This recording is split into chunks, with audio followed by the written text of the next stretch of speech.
गोष्टींचा कट्टामध्ये आज आपण ऐकणार आहोत दोघे वाटसरू व अस्वल ही गोष्ट.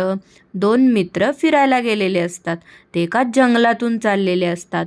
मग तेव्हा ते ठरवतात की कोणतं मोठं संकट आलं तर दोघांनी एकमेकांना मदत करायची आणि ते निघालेले असतात. मग त्यांच्या समोर येतो अस्वल.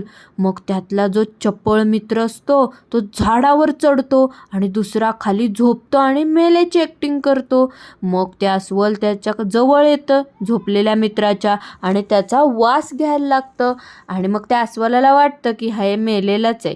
मग तो अस्वल निघून जातं तिथून.